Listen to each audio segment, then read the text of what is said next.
No, no, Okay. yes, yes, but I the know whole what that point is means. What does that mean? with that choice, it's supposed to be like whether or not you want to have a good time, we're gonna have a good time. You decide. Let's get into sort of weird territory there, Dan. I mean, But you bring the clarinet, so I'll bring the snappy voice. It's gonna happen. oh, God, we need to play again, dude. I need to reclaim my honor from that situation. Maybe I'll just bring like 30 Dark Reapers. Maybe That'll we should do. totally work. I think there's a hold on. It's a little. I don't think There that's we go. it's not like a good army, but like that would just destroy so many people. Be like, oh, I'm going first. All right, sick. You're fucking. 22 increments that works, right? Okay, we are recording whenever you want to go. Let's do it, baby. Wait, okay, wait. Before we go live, how do we want to order this? We want to just say like, "Hey, welcome to Next Run Gaming. I'm Eldradi. Da, da, I'm da." I'm Dan. Yeah. Okay, so let's like say, "Welcome to Next Run Gaming." Then we'll all introduce ourselves, and then we'll take it to doing what was on the Google Doc.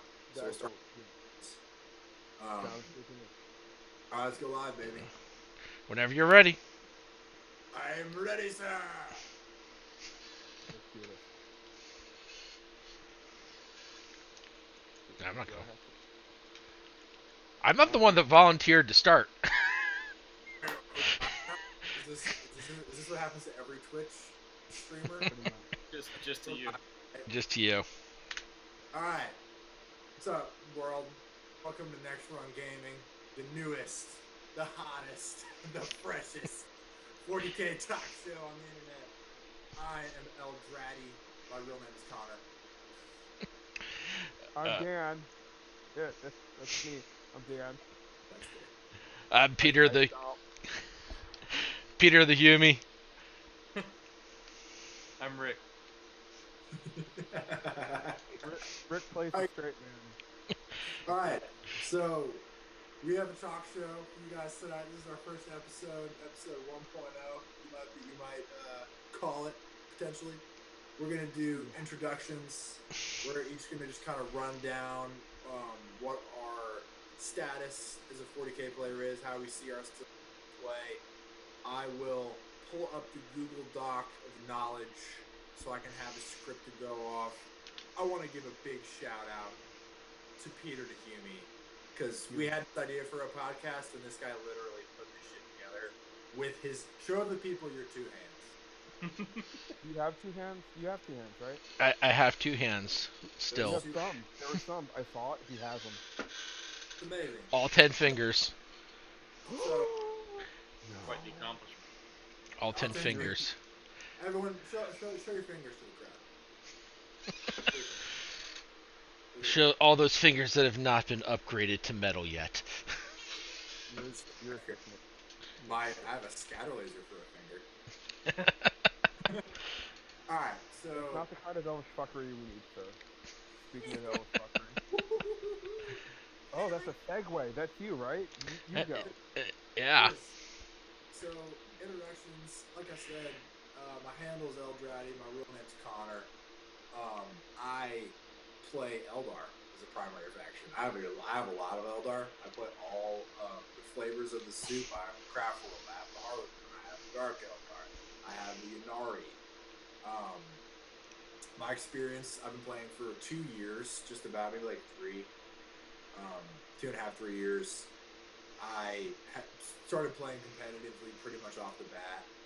I played when I was a kid, but I put it down when I got to high school. But I met a friend named George Rollins, he's like a community organizer sort of down in Richmond, Virginia. That's where I'm from. I linked up with him off of Facebook, basically, and then we started playing 40K like 3 times. Like I was in college, so we were playing like 3 times a week, and we got really into it. Played, like I said, just played all the time. I have one RTT to my name. I won in 7th edition back when I was running just things I don't even want to talk about in this podcast because they just are not going to make any sense to They were adorable. anyone. They were faithful. Riptide Wing and Raven Wing, boys. That's what I was playing. Um, So and then so basically since then I have just been trying to win tournaments. Like I'll get to what I do in the in for my hobby, but I'll talk about my goals briefly. Like I think I'm similar to Dan. I don't know about Peter and Rick. My goal is to like win a GT in the next year. I'm trying to win a GT. Maybe I should start with winning an RTT first, but like my big pipe dream goal is to win a GT. Um, it's like I'm a competitive dude. I love playing the Eldar race very much. And my fucking handle is Eldratty, so I think you can tell. that's Like not I a an Eldar, inference or anything. Not at uh, all. to do with things that I do in my free time. Um, so Eldradi things up. Yeah, yeah. yeah, man, I'm a competitive gamer. I like to go win. I like fluff. I read the books. In terms of what I do in my hobby, like I just got into painting pretty recently, so I'm trying to paint all my own stuff for tournaments. I'm trying to get really good paint scores on my models. Like I'm set up to get an airbrush so I can just make everything crisp and uniform. Um, so it's like I think for the most part I consider myself a competitive gamer, but I'm trying to round out my hobby in a way. Just so I'm not just buying crappy armies off eBay and running a mishmash of like just random looking garbage. If you, anybody who I does it, power to you, but hey, like I've been there, I've been through it, and now I want to paint because painting's fun for me. And then this Dan and I have talked a lot about being competitive and wanting to win tournaments, and that's kind of what we want to do with the podcast. Is I think that none of us are like big names in 40K. That's whoa, like big now. whoa, whoa. Shut I'm up. internet famous. Please.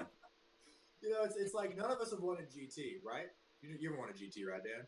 No, no. I've only been to None one, of us and have won a big tournament, so we're all basically just like some regular motherfuckers. And the yeah. point of doing stuff like this is to talk and to share ideas and get ourselves out there so we can achieve our dreams of winning a decent sized tournament someday.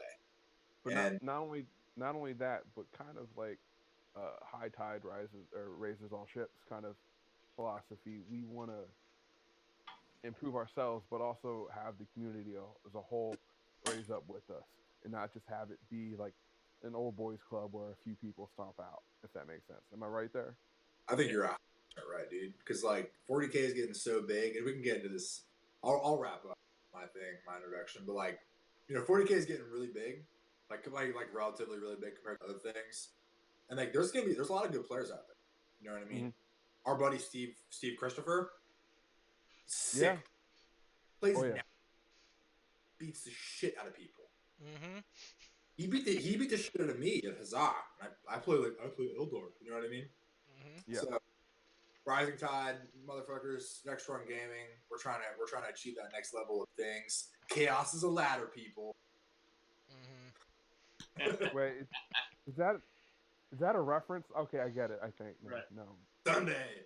All For right. some of us, it's a goal. I don't know if the viewers can see our view if it's in the same order, but I want to kick it to Peter next. Hey Peter, I'm getting Okay, close. so I'm a little bit about me. So I'm one of those old beards that's never always just kind of played for beer and pretzels. I probably started playing back in third edition with orcs and Dark Eldar. I still have the orcs.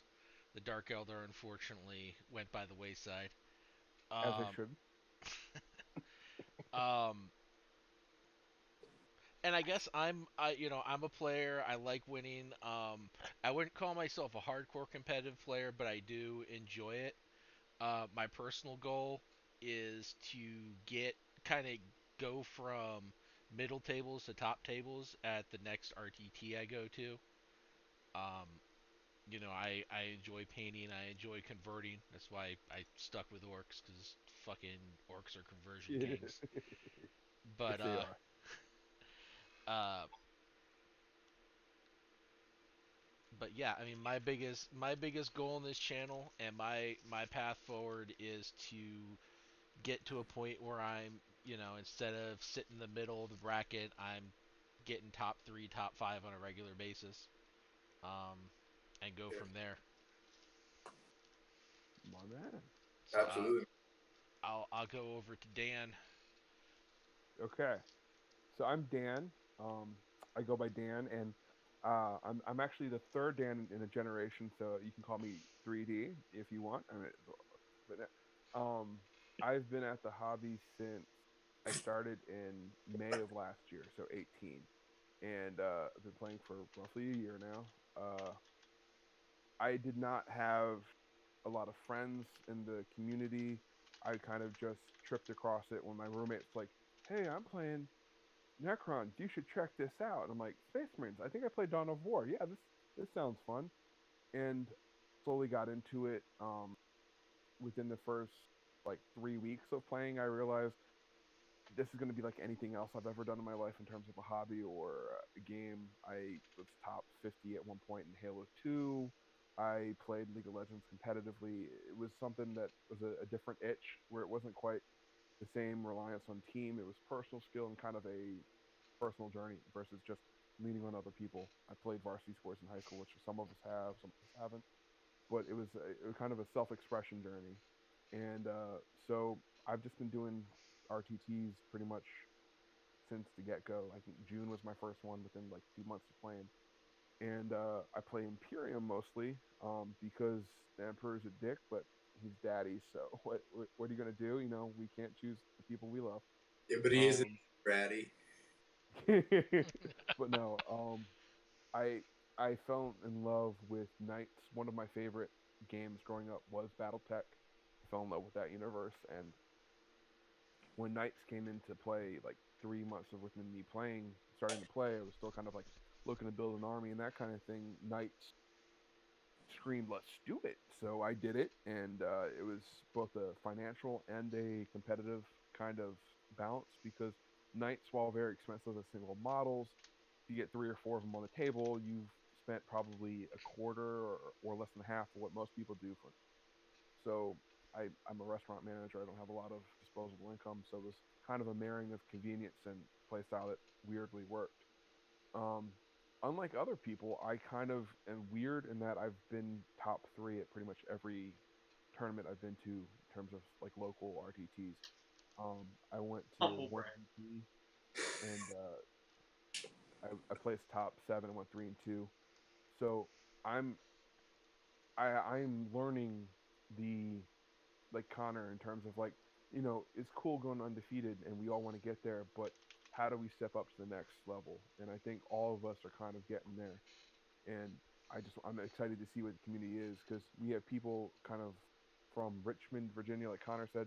Most of us are Northern Virginia or DC, and just as a community, we're kind of like I said, raise the tide a bit. Speaking of which, someone who's had a big hand in that would be Rick, because he is a badass motherfucker. And I'm gonna let him talk about himself before I make him blush. Because oh my, Dan's never met me in person, but he thinks I'm a badass, so I guess I'm doing a good job. true. Um, Ben said so. So what Ben says, yeah. So, my name's Rick, Rick Ferreira. Primary army at this point is Thousand Suns and Demons, so I guess Chaos Suit, um, which is uh, which is more of a fell in my lap thing than anything. But and that really comes out of I guess my history, which I started playing in sponsored by Coca-Cola, no less. yeah Absolutely. 2011. I got into started fifth edition.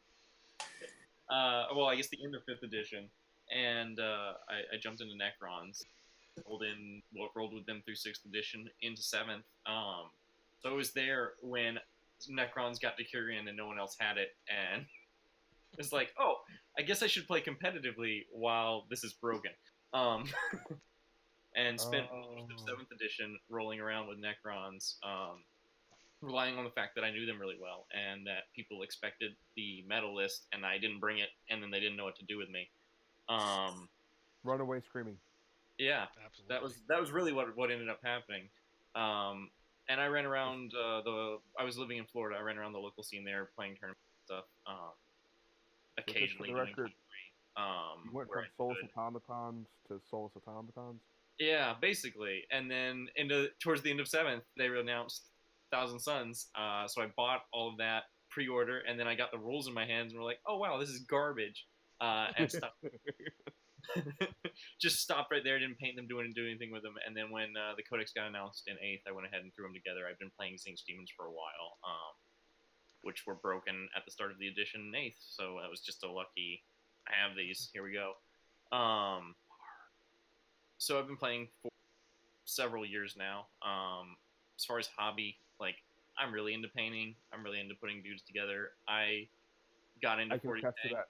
to make laser sounds with my mouth as my Necrons walked across the field, and I used to play stupid games where we would play for like 8 hours just to be like, hey, Nids can spawn Gaunts forever, and Necron Warriors will keep getting up as long as you don't destroy my Ghost Arcs. Let's just grind these two lists together and see what happens, and we'll write a story about it or something. And that was really what I evolved out of, and then went into competitive gaming for a while. Got burnt out because competitive Necrons is competitive Necrons in 7th was I have more saves than you, so suck it. And I just waited for Kind other of like people. Nurgle these days. Yeah, yeah, and Or I got Guardian tired of Ball. that, so I took a break, and I've been taking a break still. I'm only starting to explore competitive gaming again in 8th edition. I've only played in a couple of tournaments. I ran one of the tournaments, so that doesn't even count. Um, Isn't that how I met you? Actually, I think. maybe. I think it was. Yeah, sorry. Yeah. So yeah, my goal is to start doing that again. Is to start playing tournaments again, like I was doing in 7th. I'm in a good area for it since I can go to Nova and Adepticon and things like that now. And I think my real goal is I just want to be one of the guys that when the Nova sign up goes up, that I get to click the invitational button. I don't care if I win. Just want to be able to click that button and know that I'm good. Which I've only really avoided because I've not liked the meta for a little bit, and I've just been waiting for it to clear itself out and settle down so that I know what I want to do. And I think that's all I've got to say on that. So let's maybe move on into some topics. Yes.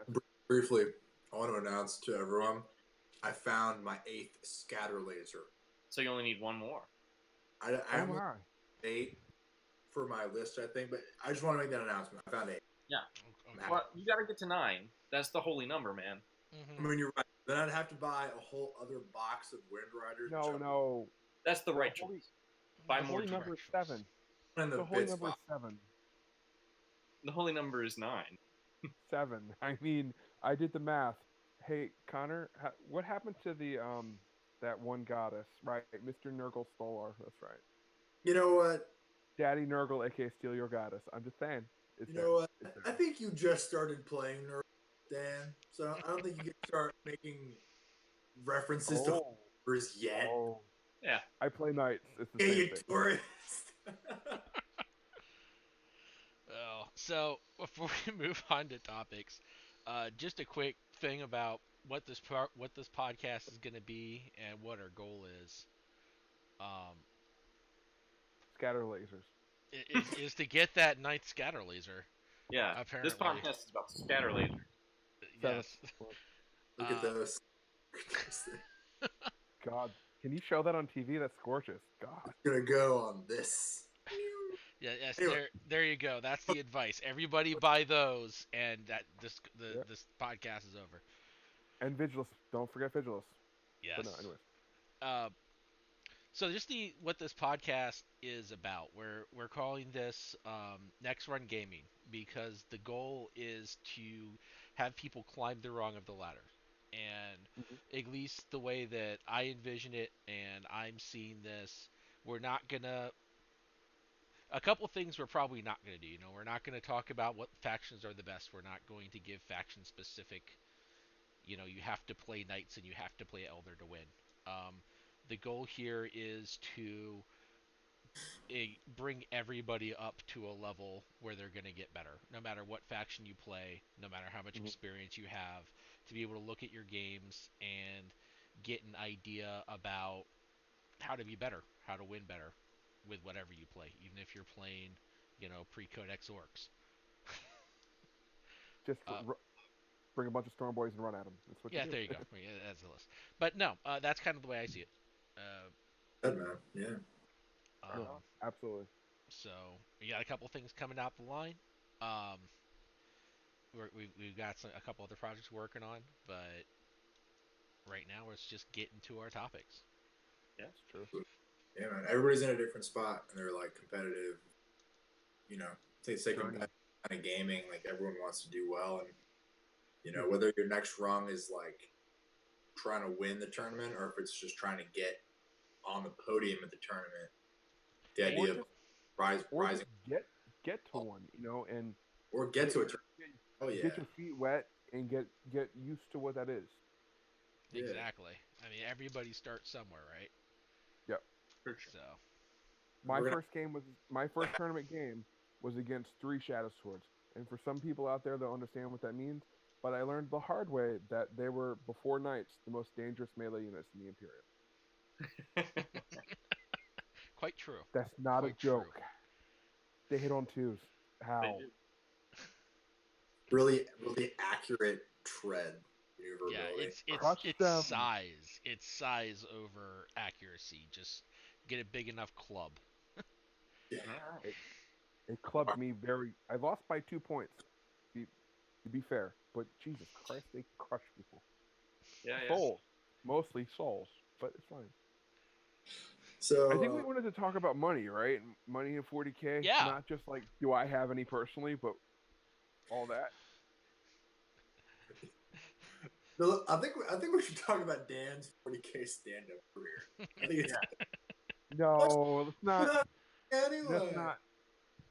Hey, no. What's the deal with Dark Reapers? Is I there don't know. They're just rumors? everywhere. What are you gonna do with them? They jump out. They jump in. It's like, hey, I'm a burglar. I don't understand.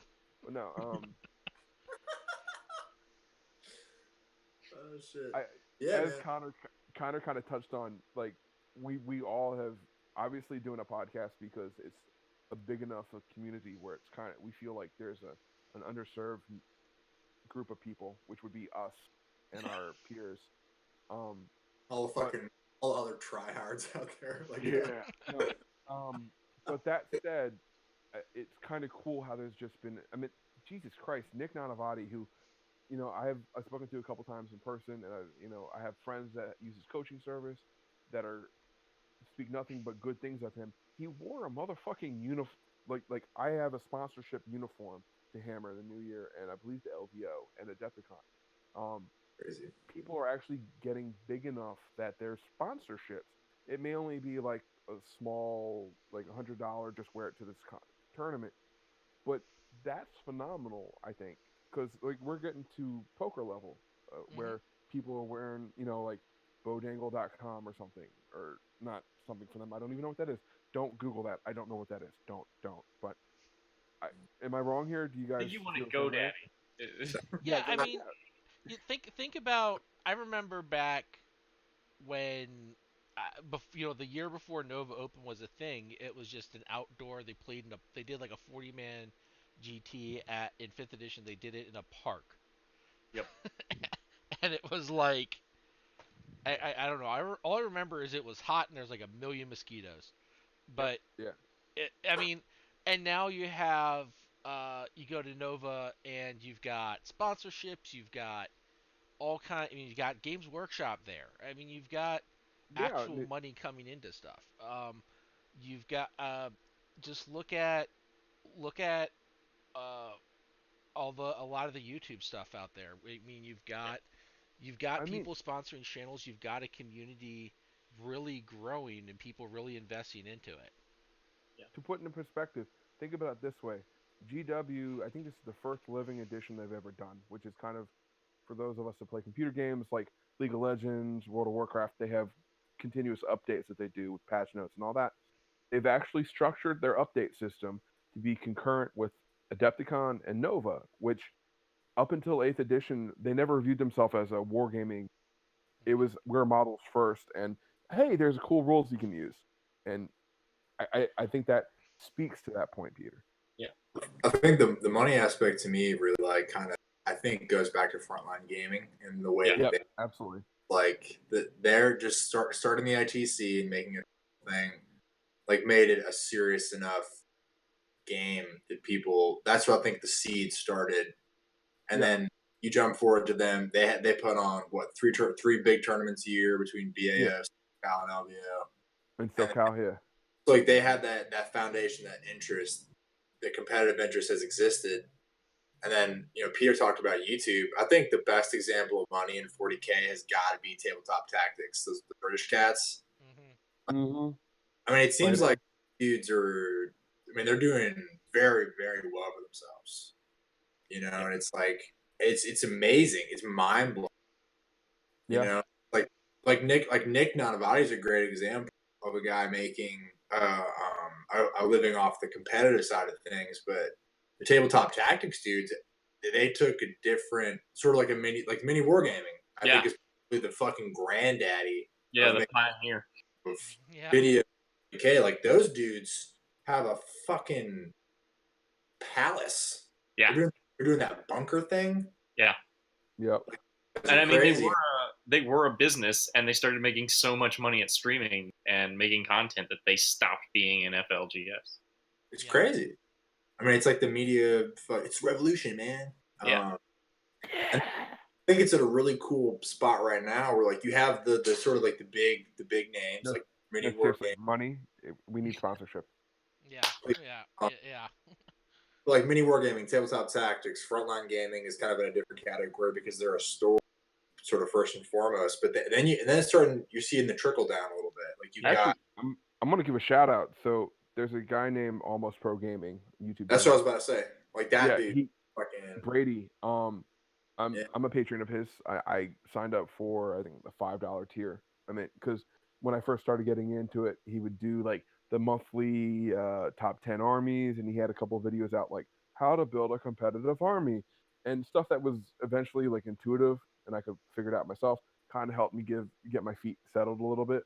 But I think he's getting close to a grand a month, which isn't gonna like he's not rolling with a Maserati or anything, but it's allowing him to supplement his normal day-to-day life in such a way that he can contribute more and more material and content that is enriching the community at large. Yeah. I think that's what we mean by money in 4K. It's like there's a point where there's like money to be made by making Oh yeah, 40K. Yeah. It's been like that way for a while, but now the community's at a point where like people just do it. Like that guy, fucking Nick yeah. Nanavati, Sean Naden, and Juice from Longmore have a thing. I rock with they're like Patreon. You know what I mean? Yeah. Dude, I do Nanavati's too. Um, Really, you use brown magic too. That dude, explains so much, Brown Magic, dude. I'm not bro. a fan, but I'm on the East face. Coast baby, or whatever they call themselves. East Coast. Mhm. Did I Crazy say man, that? it's really I didn't say becoming it was, no. a real I don't know like economic fucking thing. 40K, it's really cool, man. Yeah. Just like being passionate about it, Yeah. you can I, pull I money. just I actually think it's an extrapolation of the industry at large, and I don't mean the hobbying aspect. I mean the more of the like you have people who like oh League of Legends that's a thing. They have people where like Mercedes Benz is the official sponsorship of the Chinese league stream, and you have players that would retire and go into streaming because there is money, and then everyone else has kind of a trickle down effect where like we do Fortnite, we do Apex Legends, etc. And there's enough of us now that because this is such a great addition, like from a new person compared to some of you guys who've been like you said third edition, fifth edition, etc. This is I love this edition. I know there are some complaints about the meta, and they're kind of settling it out and getting it all figured out. But it's such I feel a addition that is conducive to competitive play, and also bringing people into it. And I think it's kind of just a trickle down effect across the board. Yeah. Yeah. Eighth edition is very welcoming. Yeah, eighth edition's a great change from seventh. I honestly think this is probably one of the best editions of the game in a very long time. And the fact that the company, and For our viewers that don't know, that might be very new in the hobby and only came in on 8th, pretty much before, I would say, pretty much between 5th edition and 7th edition, so for about 10 years, Games Workshop was borderline hostile to the people that played their game. I mean, they I'm gonna call them on the carpet. They did. I mean, they did not care at all about competitive play. They would. I mean, and I remember, they would talk about rules, and they say, "Well, just figure it out. Roll a dice." It's like, "Well, we're playing competitive. Why are you doing that?" Right. You know. Because Yeah. It was a different time. I mean, Mhm. I would say there were two camps in GW at the time for sure. You had, because like you still had good rules writers at the time, like, and you had Mhm. good fluff guys. Like Phil Kelly never left, like, and he was writing rules for like how to play on a moon, in White Dwarf. But like the CEO Kirby was hostile for sure. He has that quote about we're selling toy soldiers to grown men, so let's make as much money as we can. And that was when they started like changing how many things were in a box. Like I'm Mhm. pretty sure that the Eldar bikes come in a box of 3, and at the time you needed 5 for a unit. So like that was a calculated. Yeah. You don't have to buy 2. And to be fair, they still do that, but I think that Oh they no, like make no mistake about that. That is the fucking new Chaos Space Marines with one chain cannon in the box. Like, come on, bros. Like, I you mean know, to be like but chain cannon, but it makes sense. It's a Yeah, business. It's still a I yeah. business. mean It's a better business than it was. it's a business. The official, like, if you go to their mission statement, they're still a models company. Like, Yeah. and I wouldn't, for as many people are playing 40K now, their market share is still to collectors and hobbyists. So Oh yeah, they don't need 4 rotor cannons in a thing. They just need the one. Mhm. I think the I need competitive four. thing. I need See, 4. what we're talking about with Right. all sort of like the money, um, and the publicity 40K has been getting, I think it's more on the competitive side of things because Yeah. all the streams you're seeing, and it's Yeah. not. I know many wargaming and tabletop tactics Actually, are fair share of not competitive, but I think the competitive is certainly the loudest on the internet, mhm. and it always has Yeah. been to a certain Yeah. extent. I would say it's the loudest. I don't know. There's a lot of narrative stuff out there, and there's a lot. GW is also. I don't know how much you guys pay attention to like what they're doing, but GW extended their school program from just the UK to the US, so you can start a Yep. 40K club at a high school or an elementary school and get free stuff just so kids can learn to play and get involved in the hobby. The Boy Scouts of We know America. kids, right? Right. What? Yeah. We know kids, right? Like Yeah. free stuff. Boy Scouts of America changed to Scouts recently. You can think of that what you want, but like they have a modeling merit badge, and 40K. I saw an advertisement for the other day of modeling merit badge, join the Scouts, Warhammer 40K. Like Mhm. they send troop stuff to do that. That's 40K is getting a real presence, and really expanding, and it's really interesting. And I think it Mhm. does invite a lot of money from a lot of different directions. I would throw it back just because we're having this conversation about money in 4K. Yes, Case Monopoly. in point, people. Well, Yeah. I think there's more to be said about that, but that's a GW marketing and thing. But I think a lot of money in 40K for a long time has been around either streaming creatively, like mini wargaming, or when you go to a convention, it's either tacked on and taken over that convention, or is something like Nova, where the money is usually going to a cause, Mhm. even Carry if hammer. it's just making the hobby better. Um, I see the glamour of having like endorsed athletes and teams, but I do wonder about the spirit of the game because competitive 40K has always had problems in terms of what does that format look like, who decides what is cheating, what is not cheating. Like there's usually not a major event that goes off where there's not an illegal list. Yeah. And if we're going to have money in terms of beyond just the like pool prize that everyone goes in off of their ticket or credit or physical models or something, if we get into actual money going into people and like politics and stuff, is that a good thing? Do you think? Is that just a natural progression of things? Oh, I'm curious what you think, Rick. I'm hostile to it just by default. Sure. I don't. It's not that I don't want to see it streamed and stuff. I wonder. It I was wonder meant to about be the spirit of it. I was gonna say, yeah, the vibe I'm getting from you, Rick, and I could be misspeaking, and God knows I'm a stand-up comedian. I'm not the thinker of the group. Is that there's a certain element of innocence with a social contract is something that like Yeah. I frontline gaming uses, and I mean, and the game itself, Right. it's a social contract between people, and there's a certain element of innocence that we're just a bunch of friends getting together to roll dice to Right. move. And going back to the CEO's quote, infuriating as it is to some extent, I mean, it's also true. We're playing Right. with these are our generation's plastic green army men, Yeah. and we're using our imagination, perhaps in a scripted environment, but we're enacting out games, and Yeah. you don't want to see, certain companies trying to influence that into such an extent that people are, not to throw boxing under the bus, as it were, but there's a long storied negative history with boxing regarding Right. promoters and all that shady underside. And Right. while I am a little more open to having like, hey, we all put in $50 to a GT, but the prize pool gets matched dollar for dollar by a sponsor. I'm a little more open to that. I Mhm. also don't want to see a situation where like you have FIFA having to revoke Right. the World Cup because there was some shady shit going.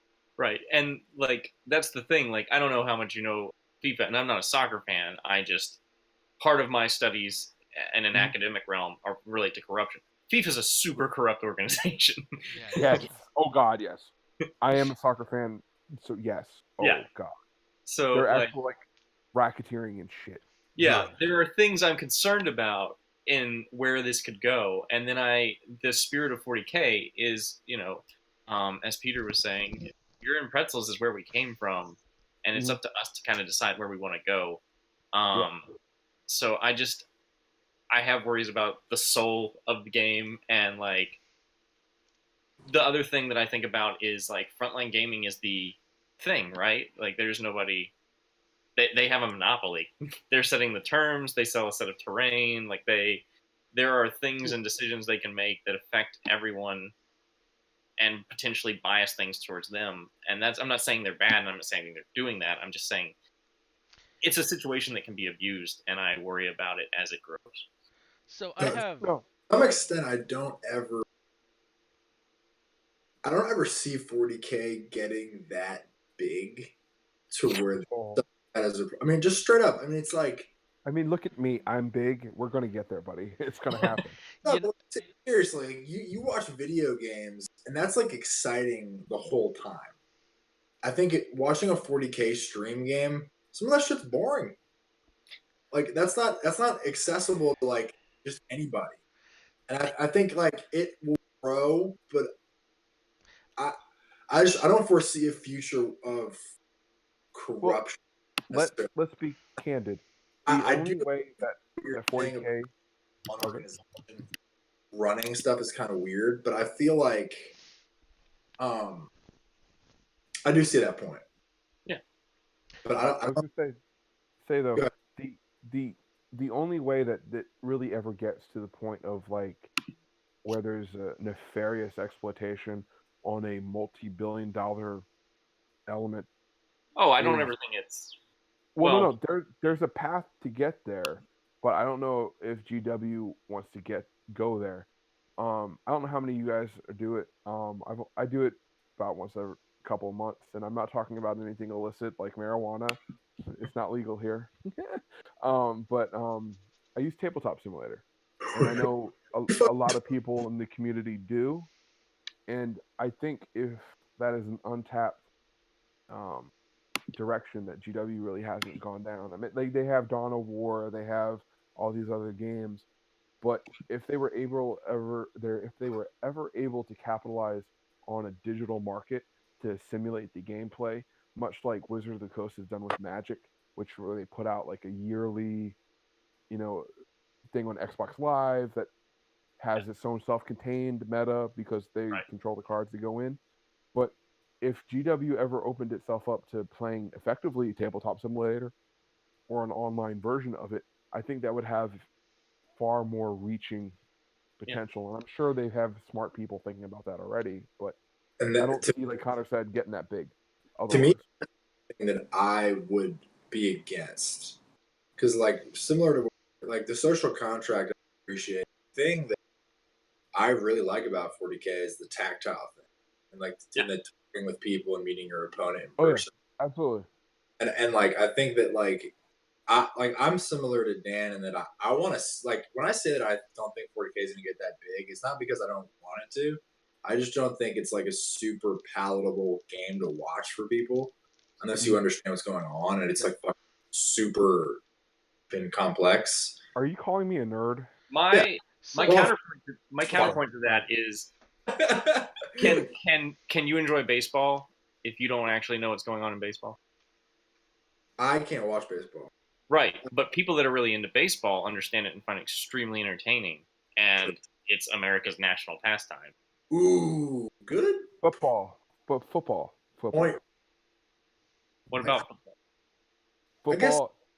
No, but no, that's no. In all seriousness, baseball's fallen behind the NBA, NFL, and in some cities NHL in terms of viewership share.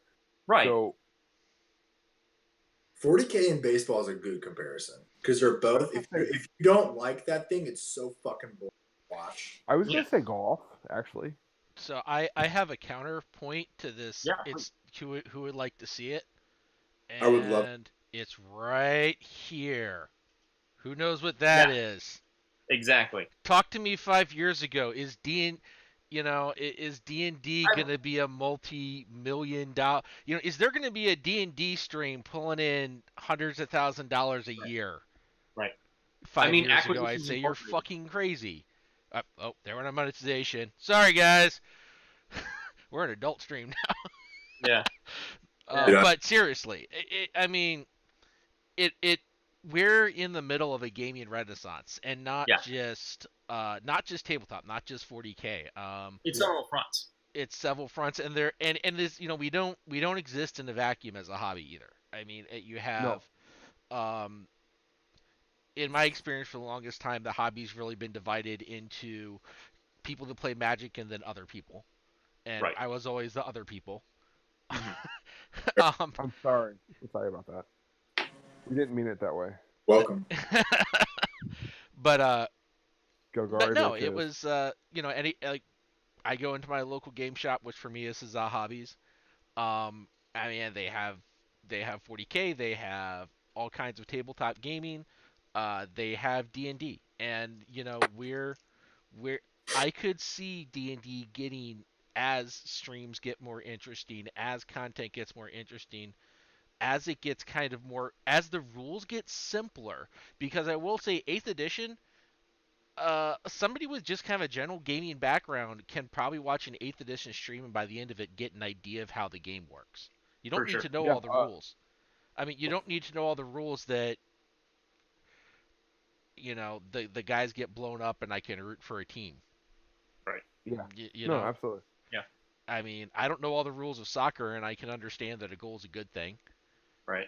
Uh, I mean, Unless you're the defending team, then it's not a good thing. D&D is a good point because D&D was a complex system, 3.5, and I mean the guys that's like 3.5 like 3.5, and they're not going to budge. But D&D, Pathfinder, I can say, Wait a minute. Wait, whoa. I'll budge. I'll take 5th edition. Yeah. I'll take that. right? But D&D 5th edition is welcoming. It's something that like people our age knew about as kids, or saw, or might have touched, or just interested in. And they come back because they have money now and they get into it. And I used to run an FLGS, and like D&D is gangbusters, and it's really, like you were saying, it is a golden age. There's a debate about whether the golden age of board gaming is on its way out, just because it's hit market saturation at this point. But like people are going to game stores, even as game stores are dying. People are playing board games. People are getting involved in things, and 40K has as much of a chance now as it ever did. Perhaps more. And in other news, Connor is still looking for that scanner laser. Yeah. You know what?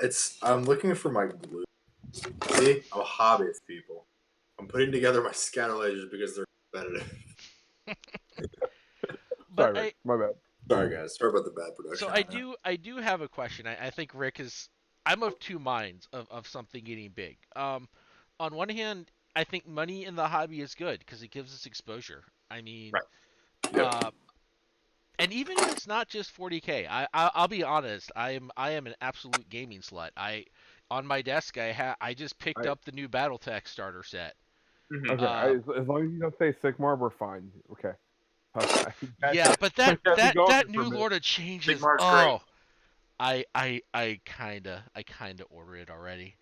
Good job. The Lord of Pain is great to paint. It's great to paint. It is fun.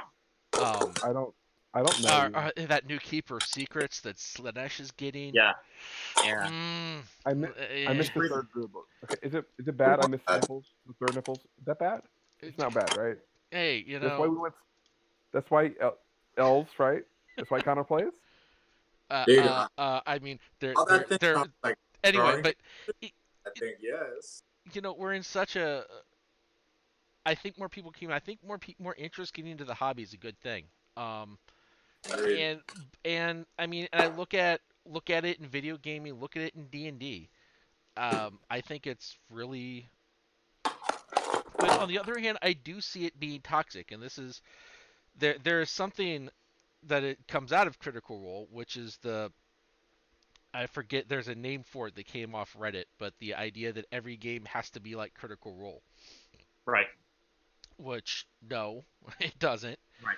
But people walking into like a Adventure League, which for people that don't know, Adventure League is the Wizards of the Coast kind of new player friendly, pre-generated, organized play. I guess is that the best way to describe it? Okay. Organized plays, yeah, which they publish the adventure, but they don't touch it hardly.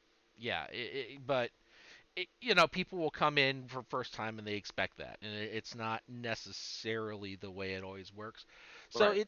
I can see too much exposure and too much money being a problem beyond just tournament drama. And as much as I hate to say this from a purely marketed standpoint, tournament drama is great for the hobby. Yeah. It really is, because everybody loves a good bit of drama. Right. I mean, I remember what was the last LVO? Was it the last LVO or the one before it where the guy just got last game? I forget the name of it. He just got crazy salty and had to like walk away in the middle of the game. I think it was last year's LVO. So we're talking about the Grapondo, Fennel, Nanavati triangle of drama. Yes, which was great. Dude, it's like I mean, that was great publicity for my hobby. Thank you very much. It's interesting that you can look at last year's LVO as like an interesting milestone in 40K, like in the 40K, because you got your first really big piece of stream drama. Because both the time when Grapondo fucked Fennel and the time that Nanavati fucked Grapondo are on stream. And you have Nanavati coming out of that, the victor, and then becoming the world's first pro 40K player. Right. So really interesting if you look at that. That's like a really big tournament. The publicity of the hobby. Right. I mean, I remember reading stories on that on like not just on like Bella Lost Souls or Spiky Bits. I mean, that was on like iOS 9. Like, kind of mainstream geek websites were covering that. Yeah, so the dream is Kotaku. Gotcha. I mean, seriously, it's get that kind of exposure is pretty fucking amazing. Yeah. And guys, it's you did it. Oh my god. Good job. They're coming for you in particular. Yeah, I mean, I have to agree. 40K is hitting sources. Can you see mine right here? Can you see mine right there? Pretty sweet scatterback, dude. There's two of them right there. They're scattering all Definitely. over. I've definitely seen at least 2 articles recently about people painting 40K models on Mhm. not hobby stuff. Like, I can't remember. It might have been Kotaku, but it's definitely like 8th edition has done a lot for us. Mhm. Yes, it's great. I see everyone's point about like it getting bigger could make it bad, and I feel like that's probably the case for anything that's a fun game where money gets involved. But I think at the end of the day, like for people like me, I like it because I have like I have like the aspiration to like go on the big stage and try to do really well. And I think just for my ego, the bigger it gets, the more I want to do it. Right. Ooh, Mhm. ooh. So So for like those just of us, from a selfish standpoint, like I'm all about it. Yeah. And like I was I gonna like say, let off with the sort of like the negative perspective. I don't think it'll get that big. And like to some extent I don't, but if it did, I'm like a kind of a um, low expectations kind of dude. Like Mhm. I expect the worst. here I have believe they call in journalists a segue, and not Ah. the thing that you not that you the thing that you ride. I tried that. It didn't work so well. I fell over someone, and the point is, what are you willing to do to get better, which couples and dovetails with money. Are you guys willing to pay someone to teach you or Ooh. coach you to get better? And is that a bad thing or a good thing if you do? So can I so I've been You plead the through fifth, we know. the, 'cause I can I have direct experience with this, right? So like I did I never did the Nick Nanavati's personal coaching, but I did his Facebook where he puts up videos, so like tactic stuff, and he Mhm. talks about the meta, and you get to talk to other people. Like one of the most valuable things I got out of that is there is an Eldar chat. There's some really good Eldar players in there who we just bounce ideas like constantly. Mhm. Amazing. So that's really valuable. And I saw myself getting, a little bit better off of that. And then I dove into Sean Naden, who's a very good tournament player, and Stephen Four, aka Juice from the Long War, have their own coaching service, and I did the personal coaching with them. So that was like I was talking to them on Skype a few times a month, and I didn't come out of it winning any GTS, Yeah. but I did. But I did. The insights that I got from those guys, I were helpful. Mhm. I like at the last RTT I went to, I didn't win, but I went undefeated, and I hadn't done that. I've done that twice in 8th edition. And I like I I'm sorry attribute about that, by the that to way. like some of the concepts, lessons, breaking down games that I learned from them. But to sort of like finish up on Dan's point, is it better to get coaching or to do it by yourself? I think that a mix of both is good. I think that if you want to talk to somebody who's a proven great tournament player and pay them for their advice, I don't think there's anything wrong with that. I think it's a valuable resource, and if you want to be really good at this game, you should take advantage of every resource that you're comfortable taking advantage of. And I also think it's really important to have your ideas and to try things and fail and go out and just put in a lot of work. Mhm. Mhm. So I think both things have a lot of merit. I think a mix. I think like in most things I've found in general life stuff is like you got to mix stuff up. Um, so I would recommend both. Like I think at the end of the day you have to play games if you want to be good, Right. and getting advice from great players is a good thing to do while you're not playing. Mhm. That's fair. Yeah. I'm Do of either of you? Yeah, I'm of two minds of coaching because it's almost like I've all like one of the things that's always gotten my goat is the idea of commission painting and then submitting your army for a paint score, which Mhm. is I'm Sure. sorry, it's a thing, and it's like I mean I get it, you paid somebody to do that, but you didn't really do it, you know, Right. and Team it's USA. and I'm of I mean I always felt that was one of the biggest arguments for paint scores being dropped from a lot of tournaments was, well, it's not fair to have a hobbyist going against a commission painter that Right. does this Mhm. professionally, and you know, it's so just drop it because there's really no way to police that. I mean, so just drop the scoring. But on the other hand, I think you make a good point. It's you're still playing against the player. I think no amount of coaching is going to make you're still playing against the person. Hmm. Mhm. So I don't know. I mean, I'm of two minds. I think it's a reality. I mean, it's a reality in League of Legends. It's a reality in most video games. You can get coaching, Yep. replay coaching, things like that. And it's a reality in anything of a sport. And it's on one hand, the old beer and pretzels guy in me is like, man, I don't know. But on the other hand, it does mean that this is growing a lot more like a sport. I mean, we have little league soccer, we have little league baseball. I mean, we Yeah. have coaching, and it's kind of cool that that's even a thing, Right. honestly. So I guess my bottom line is, I mean, it's your money, and if you're gonna do it, do it. Um, I still have to say, if you any person that puts a commission army in a painting competition is a jerk. You're a That's jerk. fair. I no, I guess my thoughts on it is like mostly like so my first instance of realizing that this was happening was when I was signing up for Nova stuff, and I was like, oh, Nick's offering lessons, and I was like, who's gonna pay to go get lessons? And then like that stuff is he's sold quite a few spots, and I just there were a couple of nights that I think are even sold out, and I just was sort of confused because I feel like the community is large enough and giving enough that people will just tell you, and that playing games is really where you learn.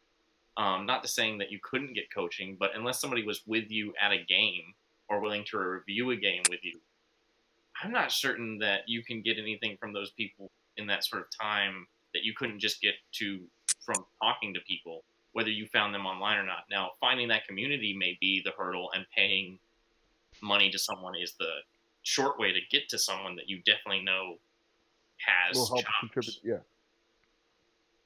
Yeah, So but I don't know. I'm I don't I'm want a to say weird one. I don't want to say people can't do things because I live in a democracy. You can do whatever you Right. want.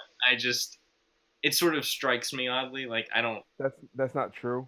You can't do anything that you want. I mean, we had a conversation off camera that we can't repeat, but Right. that's You definitely. and it specifically relates to you not doing things. But that's I was watching. Okay. Let's just, fine.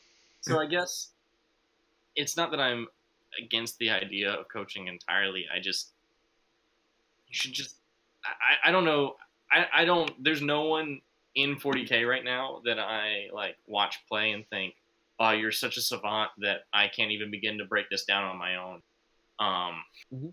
Now I have a different perspective from two of you because you two of you are much more newer to the game where I've been playing for years. So like I know what an army's gonna do, even if I haven't looked at their codex in 8th edition. Like they have a play style traditionally, and like there's aspects of what they do and rules that won't go away even if they get new interpretations. So I just have a working knowledge of 40K as a game from multiple editions. So I can show up to 8th edition, have not played an army, and probably do okay. Mhm. If you're trying to gain that knowledge quicker, I see where the point of coaching is. But again, I think you're getting ripped off. I think you can get on All right. Reddit and get that information, man. Yeah. I'm gonna come in with a hot take. Ready? Okay. Yeah. So for all of the welcoming aspects community now has, let's not kid ourselves that the average competitive army is going to cost roughly what an okay used car does. Like Yeah. this Hmm. is not hopping into League of Legends and just Right. playing for 3 weeks and getting Right. a cut. Like so, some people don't have the same. There is a pay to win, not pay to win, but there's a financial disparity between some people in the community versus like League of Legends or other MMOs or MOBAs, whatever the term is, DYA, but where you're on the same ground. And so if someone has more disposable income, I don't think you should be penalized to do so. That said, I never took advantage of those coaching services because bluntly it was choosing between paying an army, buying the models for the army, signing up for a tournament, or getting coaching. I Mhm. prioritized getting the models, and I would go to local RTTs that didn't have painting scores or that kind of thing. And then I started painting them, and now I'm going to slightly bigger tournaments because I have a working army, that kind of thing. Right. Mhm. So I average somewhere between 3 to 8 games a week. Mhm. I've played just grinders. I will go out into a losing matchup and ask the person, "Hey, you're probably going to table me in 3 turns. I'm aware of this, but can we run this back like 2 or 3 times?" Yeah. And I would specifically give up after turn 4 and say, "Hey, can we reset this and do it again?" Just so I could gain a quicker knowledge of how. Like I said, I don't have Rick's knowledge base. I don't know what Necrons do, so I had to Mhm. figure out what Necrons did by punching myself or running against the wall repeatedly. It's Which not is as fun. which is what I did, man. It just took Yeah. 5 years. Yeah, I It's think. not as fun as it sounds. I mean, unless you're a masochist, and Yeah. again, that's off camera. We'll talk about that later. Mhm. Um, but so I had the pleasure or luckiness or any positive adjectives of my home store being kind of a a locus or not locus, but a center point of Beast Coast, and I've had Gagno show up, Andrew Gagno, Nova multiple Nova Open and Adepticon winner, show up at my RTTs like 4 of 7 months. He Right. won the last one because I wasn't there. I'm just gonna. But point being that his teammates, maybe the B team or the junior members, guys who haven't accomplished as much, they're newer to the scene, but they were the people that Gagno or similar people taught were the ones that taught me, and Mhm. I'd show up for 5 games. The first 27 games that I played, I kept track of this shit. Mhm. The first 27 games I played against Mark Hurdle, who was at one point last year was like a top 5 AdMech player, and is a fucking Rain Man. I'm not calling him autistic.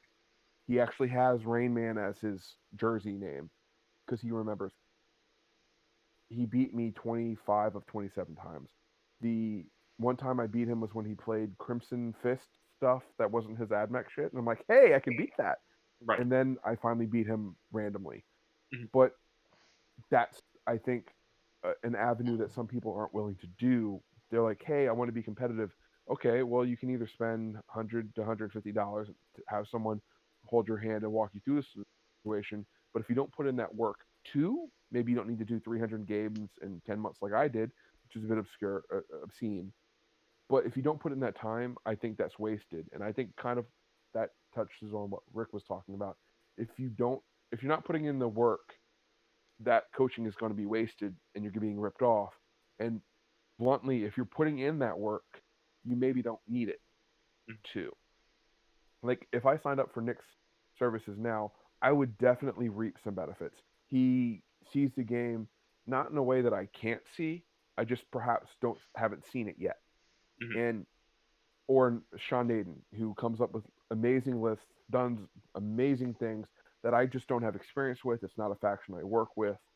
And but I do feel like I would be getting less for my money than if someone just started playing 3 months ago and was Mhm. saying, "Hey, I'm really canny at Magic or other games where there's uh, deck building aspects or strategy, and I think I have a good mind for this. But can you help me get up to speed?" And I think their services are best utilized for those people, and less for the people who have been playing for a year and been doing competitive play for a year. If that makes sense. Maybe so. Yeah. I think it's interesting. You can look at like the difference in Dan and I's experience in tournaments, right? I think Mhm. Dan and I are pretty similar goals and our Yep. approach to playing 40K.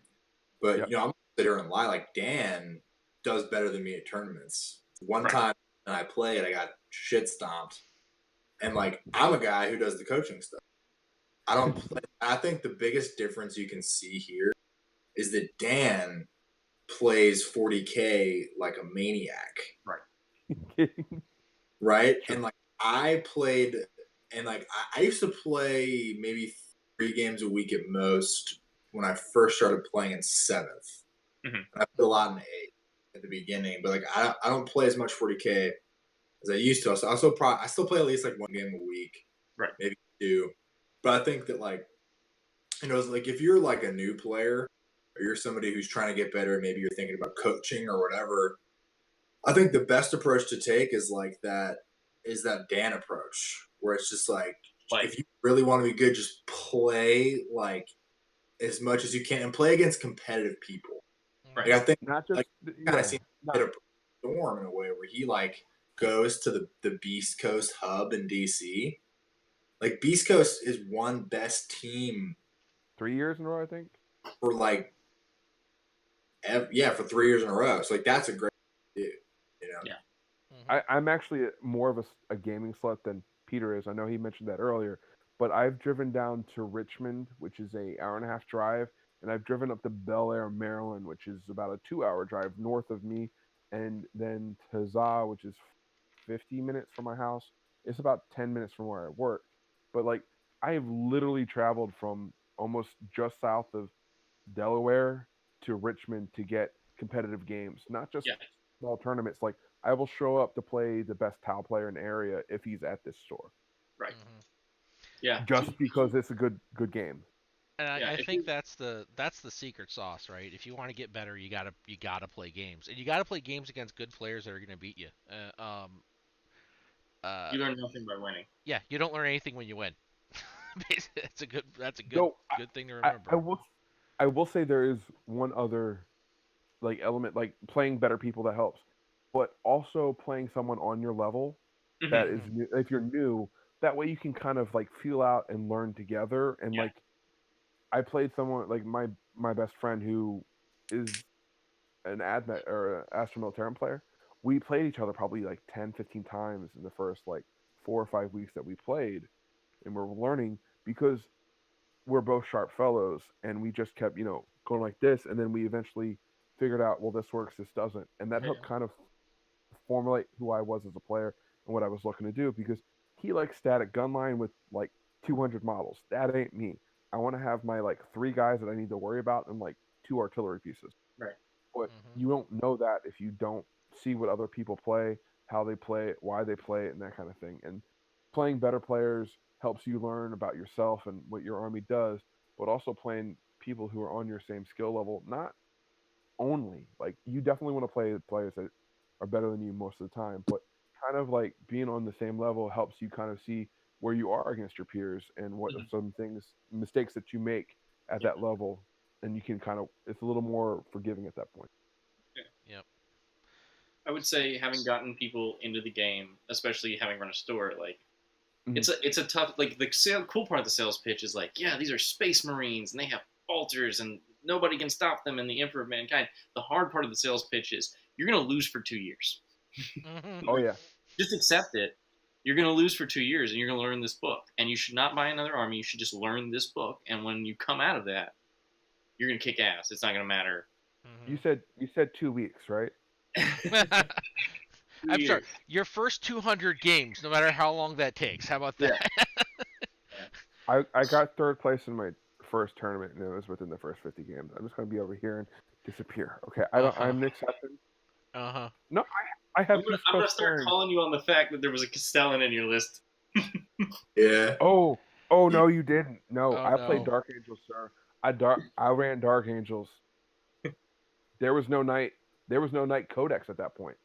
I got third place without a night, All right, solid. and I got second place like 2 weekends ago without a Castellan on my list because fuck Tau. Uh, Dan, who did you talk about with that list the night before the tournament? There's this big sexy guy. I mean, he kind of looks like a dickhead because it kind of looks like an actual dickhead, but I think his name goes by Who was that guy. who? I'm not Who pointing at my penis. I Dan, know he looks like a penis, but I'm not pointing at my penis. I'm run pointing. infantry, Dan. Knights are a trap, Dan. You run knight. Who But I ended up taking 3 knights and 2 mana cores. did that tournament? Yeah. I thought you took the fucking guards. No, I remember I Okay. had like the back spasms and I was like, hey, I went to the ER, so I'm just gonna stick to 3 models today. Okay. I didn't know. Oh man, that's not impressive at all. 3 Fuck knights. you! Come on, bro. Play There was no elbow. Castellan. Get on my level. So let's move on from coaching to Yeah. what projects we're going to be working on, because I think that's actually a pretty good segue. Yeah. Yeah. So let's talk about what we're going to do on this channel and First what's disclaimer next. real quick. We're filming this or streaming this or however you say this before the big fact in April. Yes. So this is April 11th, I think. So Well, it's after midnight, so it's April 12th. You know, so we're on the any streamers, conversation maybe it's dropping today. true, but like maybe Castellan goes away and I don't get to play with it ever again because GW likes taking my toys. But Yep. yes, new projects. Yeah. Go. Yes. So Good.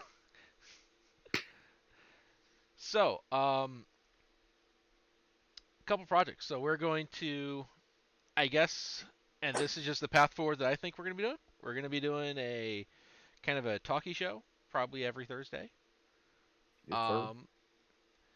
We're going to be doing some I don't know if it's coaching, some list breakdowns, some game breakdowns, some battle rep breakdowns in a little bit unique way. Ooh, can I talk about it? Can I talk about it? Can I jump in? Yes, you can jump in. And you have a nickname now, Dan, by the way. You'll see it when you see the stream. Yeah. So what we this whole next run gaming thing we think is that there's a underservice of taking everyone sees bat reps. We talk about mini wargaming, tabletop tactics. They put bat reps out, but they always get the rules wrong, and there's misplays. And while some of them try to be more competitive than others, there's certainly just a dearth of why did that person do that. And Connor and I were talking about Charity Hammer, and one of the coolest things about that scenario was Nick Nanavati and other players were talking about what they were doing, why they were doing it, and how they were doing it. Now, we won't necessarily always have the opportunity to film a bat rep and have that going on, but what we want to do is kind of go back and look at it from like a VOD review for those that have played like MOBAs or those kinds of games or sports. Go back and break down important parts of a game and say, hey, why did you do this decision? And then have like 1 or 2 people that are knowledgeable about the faction or just in general and break down that element and see what could have been done differently, or just say, hey, that was a bad roll and that was the smart decision to do, even if it didn't work out. Mm-hmm. And I think that's you don't get that in today's hobby at the point.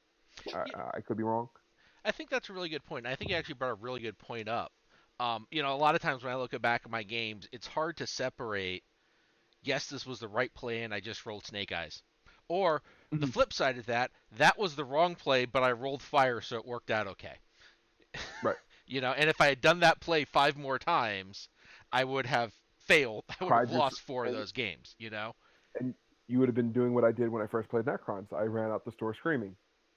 But, I mean, but, I think a breakdown like that is something you don't see a lot. Right. So I think that's something we're going to move forward on. Yep. What about everybody else?